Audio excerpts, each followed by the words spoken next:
Quiero leer para ustedes, y obviamente dando la bienvenida a todas las personas que amablemente nos siguen en las redes sociales, y cada tiempo que subimos un contenido, ellos están listos para recibirlo. Voy a leer para ustedes en el libro de Colosenses, la carta de Pablo a los Colosenses, en el capítulo 1, versículo 9 al 11, y dice así la palabra del Señor. Por eso, desde el día en que lo supimos, no hemos dejado de orar por ustedes. Pedimos que Dios les haga conocer plenamente su voluntad con toda sabiduría y comprensión espiritual. Diga conmigo, pedimos. Dígalo más fuerte, pedimos. Entonces el apóstol Pablo parece o no parece, está con otras personas. Y cuando le escribe la carta en la ciudad de Colosas, él les cuenta y les dice: muchachos, quiero contarles una infidencia y decirles que nosotros estamos pidiendo por ustedes. Y lo que estamos pidiendo es que Dios les haga conocer plenamente su voluntad con toda sabiduría y comprensión espiritual. Versículo 10. Para que vivan de manera digna del Señor, agradándole en todo. Esto implica dar fruto en toda buena obra, crecer en el conocimiento de Dios, versículo 11, y ser fortalecidos en todo sentido con su glorioso poder. Así perseverarán con paciencia en toda situación. Muy bien. Cuando ustedes y yo nos acercamos a algún lugar, vamos y nos acercamos a la presencia del Señor a orar, honestamente hay una lista enorme de cosas por las cuales pudiéramos pedir, decirle a Dios que nos ayude, que nos acompañe, pero Colosenses, o Pablo en esta carta a los Colosenses, nos direcciona un poco, porque las necesidades de la gente en Colosas no eran distintas a las nuestras. Obviamente estamos en un avance de tecnología, pero la necesidad de amor sigue siendo la misma desde Adán hasta el día de hoy. La necesidad de afecto, la necesidad de perdón. Las enfermedades mentales pues siguen siendo cada día un poco más descubiertas o más notorias, pero ese tipo de necesidades siguen latentes, siguen vigentes en medio nuestro.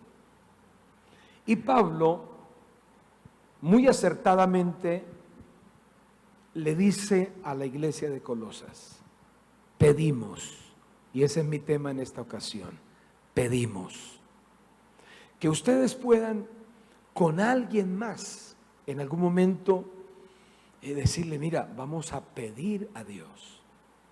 Entonces Pablo está con alguien más ahí y le dice: oye, yo te propongo algo, vamos a pedir a Dios por la gente de Colosas, vamos a pedirle al Señor. Y viene esa propuesta de, bueno, cuando pedimos a Dios, ¿qué debemos pedir? Y Pablo deja claro un principio milenario, un principio que Jesús propuso y vino y fortaleció, y es orar unos por otros. En esa dinámica de pedimos, es importante pedir por otros. La Biblia dice que de lo que uno siembra, de eso recoge. Si ustedes y yo disminuimos la cultura de pedir a Dios por otros, pues no habrá otros que pidan por nosotros. Pero si nosotros cada vez que oramos agendamos los nombres de alguien, pedimos por otros, estamos sembrando una semilla Y tarde o temprano alguien en alguna parte va a ver una historia tuya, va a ver una foto en Facebook, te va a ver pasar y te vi pasar en la moto y me acordé y oré por ti. Orar unos por otros es la manera más efectiva. Imaginémonos a alguien que está en peligro de muerte. Por ejemplo, está ahogándose. Y en nuestras manos tenemos un salvavidas, un flotador, y justo llegamos en ese momento y logramos lanzarle ese flotador a esa persona y la persona se agarra y podemos rescatarla. La oración hace esa función. Puede llegar exactamente en el momento que alguien lo necesita. No importa que la persona por la cual oramos no se entere, o quizás no nos está escuchando, no nos está viendo orar, pero dentro de pedimos es importante orar por otros. Generalmente nuestras oraciones pues están encabezadas por las personas de nuestra familia.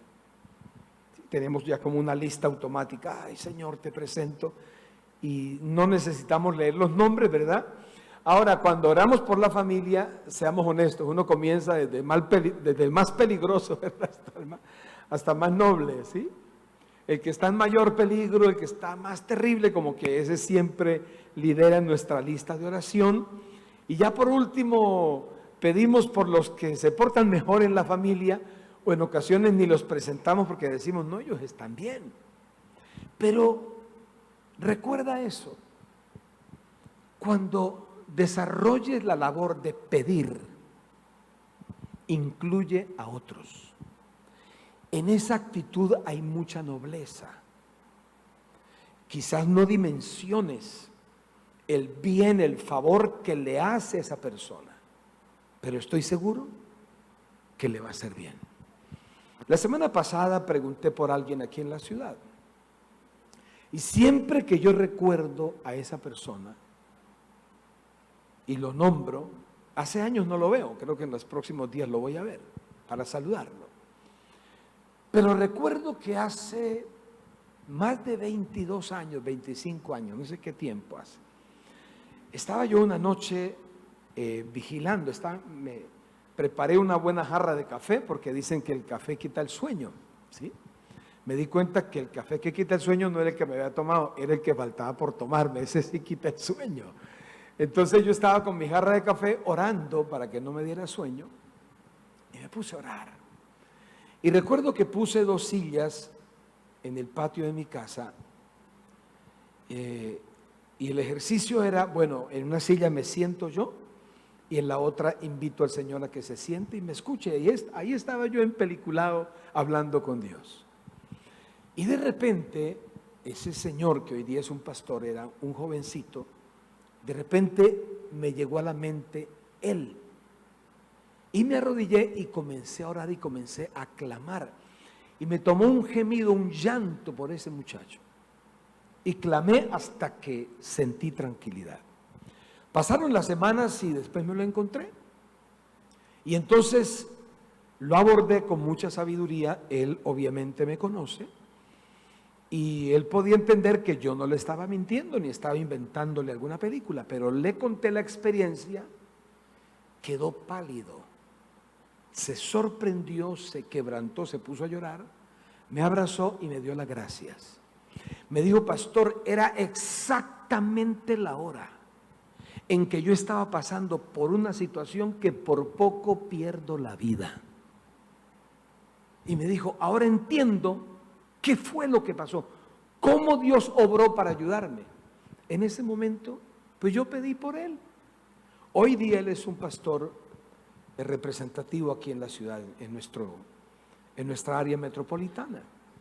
Entonces, cuando pides, nunca subestimes orar por alguien, porque a veces se nos viene a la mente a alguien y decimos, no, pero es que esa ya no cambia, uy, no, yo mejor ni pienso.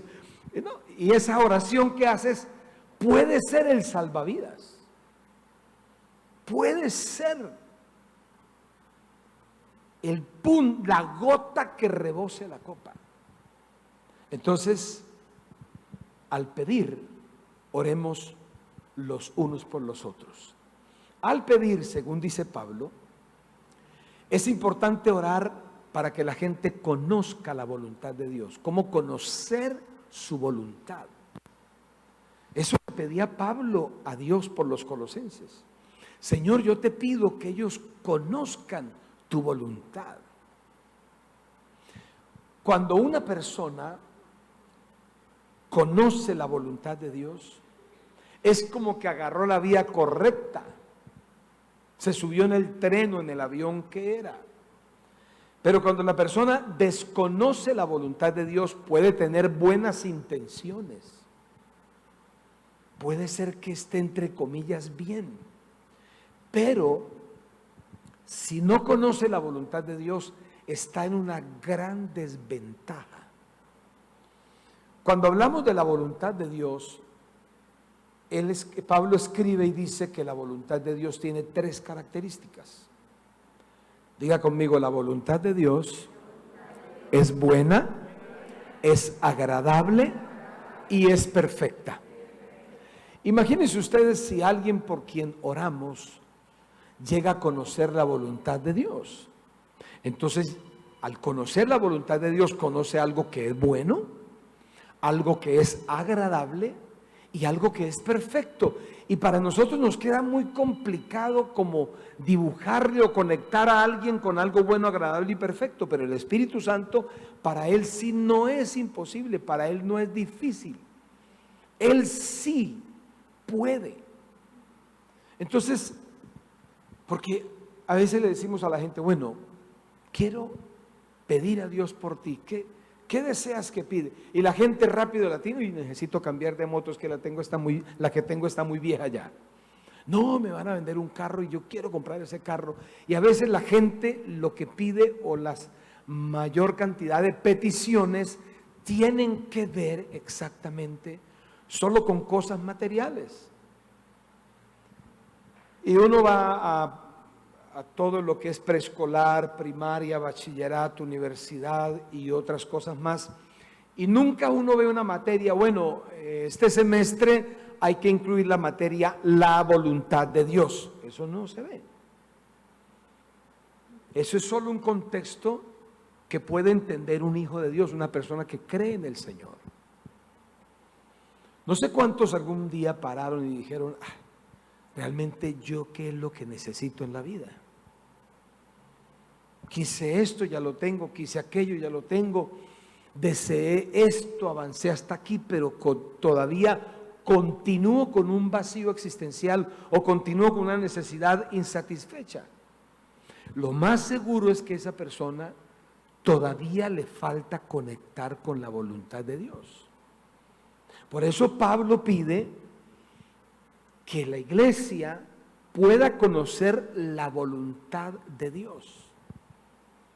Cuando uno conoce la voluntad de Dios, hay una cantidad de cosas que uno deja de hacer, porque uno entiende y dice, no, definitivamente yo no fui asignado para esto.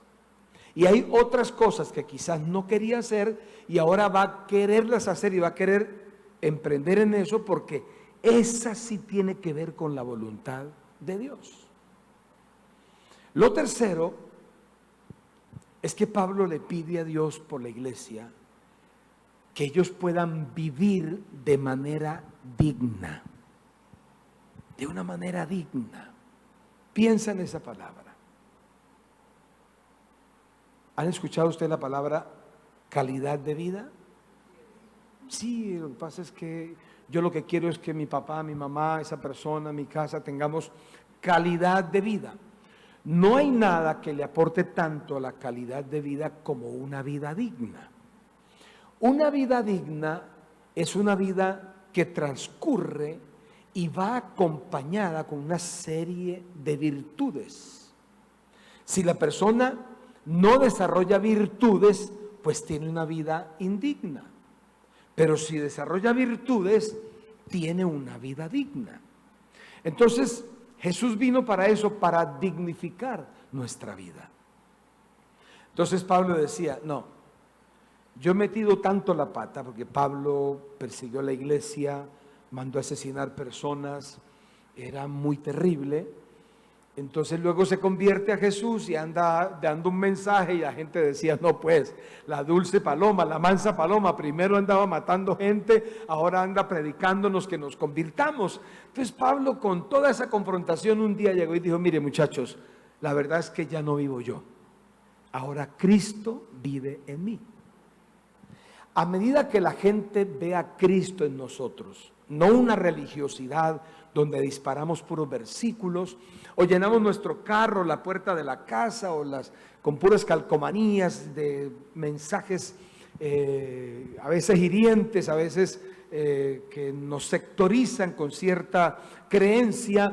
Cuando la gente ve a Cristo en nosotros, eso le da dignidad, eso dignifica tu vida. Pablo pedía a Dios que la iglesia de Colosas que todos pudieran vivir una vida digna. Qué bueno que nosotros en todos los aspectos podamos tener el peso de la dignidad, del prestigio que Dios da cuando está su presencia y cuando está su amor en nosotros. Y para finalizar, Pablo incluye en el pedimos que le dice a la iglesia, ser fortalecidos en todo sentido. Si hay algo que estorba el propósito de vida de alguien, es ser una persona de doble ánimo. Es ser inconstante. Dice, el hombre de doble ánimo es inconstante en todos sus caminos. Santiago dice que hay personas que son como las olas del mar. ¿Sí? Entonces, uno nunca, cuando vuelve a la costa, uno no dice, ay, la misma ola de hace 5 años, ve, yo la conozco. No, cada vez es una diferente, va y viene. Y así hay personas que son inconstantes en su diario vivir. Y la inconstancia no les permite ser personas fuertes. Dentro de los dones del Espíritu Santo y los frutos del Espíritu Santo, los frutos están la fe, la paz, el amor, la benignidad, y aparece un fruto, la templanza. Diga conmigo, templanza. No tiene nada que ver con eso que dices, que ese es templado. No, templado es como de mal genio, no. Templanza es tener carácter. Templanza es, lo escuché hace años de un predicador nigeriano, que dijo, la templanza en el carácter es como la resistencia del acero.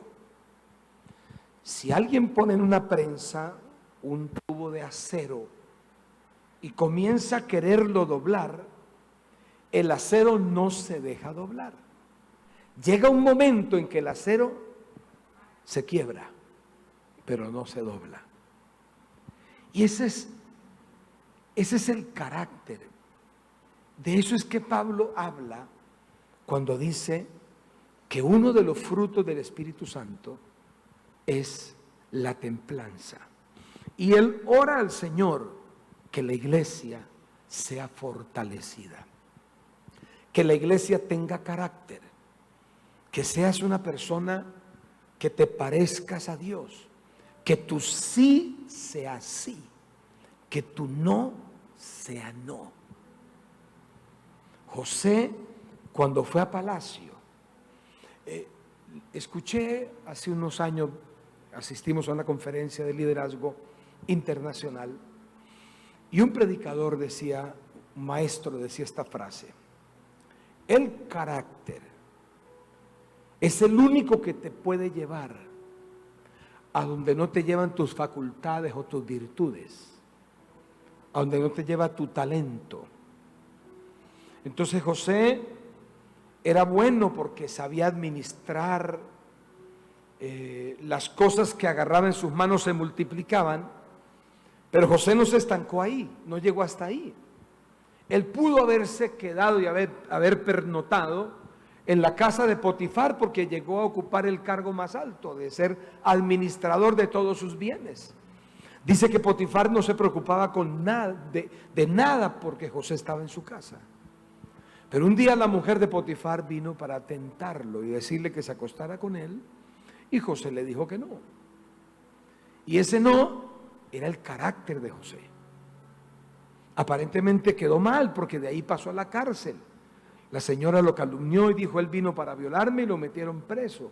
Pero estando en la cárcel, de ahí salió a palacio y terminó siendo el gobernador de Egipto, la persona respuesta para toda la tierra, porque almacenó todo el pan y la comida que pudo almacenarse. Pero ¿qué lo llevó hasta allá? El carácter. Y Pablo dice: cuando ustedes pidan que sean fortalecidos. Este es el tiempo en que le pedimos a Dios, y obviamente Él nos escucha y nos responde. Que nos fortalezca en todo, y vamos a pedir que nuestras familias y toda la iglesia sean fortalecidas en todo, porque de esa manera es que verdaderamente vamos a estar bendecidos para bendecir. Todo eso dentro del marco de pedimos. Cuando entras a tu cuarto, o estás en tu carro, o estás en algún lugar esperando a alguien o algo, y ahí decides hablar con Dios y pedir, esos minutos, esos segundos o esas horas pueden ser el punto de quiebre. Pueden ser donde se revienta algo y comienza algo nuevo.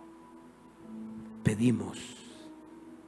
Pablo le habla a la iglesia, pero le dice: pedimos a Dios por ustedes. Pasó el tiempo y hubo resultados, pero por supuesto que sí, porque fue una iglesia influyente, porque pudieron escuchar la voz de Dios y caminar en Él. Ese pedimos no ha pasado de moda, ese pedimos está vigente, no para los apóstoles como Pablo, los pastores, está vigente para cada persona. Cuando tú entras a la gerencia, a la oficina oval del Señor, a su presencia en oración, y dices: voy a pedir, ahí se pueden determinar, definir muchas cosas. Ayer fui llamado de urgencias a la clínica, y yo fui a pedir por esa persona, y le dije: vengo a pedir que Dios extienda misericordia. Hay un momento en el que tú puedes pedir, y ese momento marcará la diferencia. No lo subestimes. Ay, pero es que solamente oramos un ratico. Cuidado, porque ese momento pudo marcar la diferencia. Siempre que puedas pedir por alguien, no subestimes la oportunidad de hacerlo. Padre, yo quiero pedirte por toda esta gente que está aquí en el auditorio, pedirte que los cubras, que los empoderes, que los lleves de menos a más. Y quiero pedirte por cada persona que ha recibido este contenido en cualquier lugar, hora y momento específico.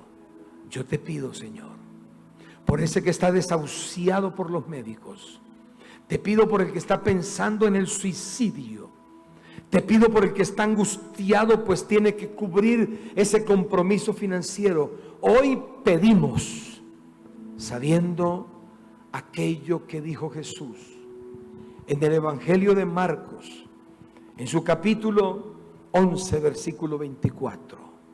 Por tanto os digo que todo lo que pidiereis orando, creed que lo recibiréis y os vendrá.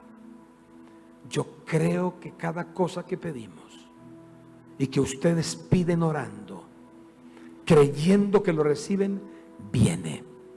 Prepárate, porque viene un tiempo de grandes respuestas. Lo creemos en el nombre de Jesús. Y le damos fuerte el aplauso al Señor. Muchas gracias, un abrazo.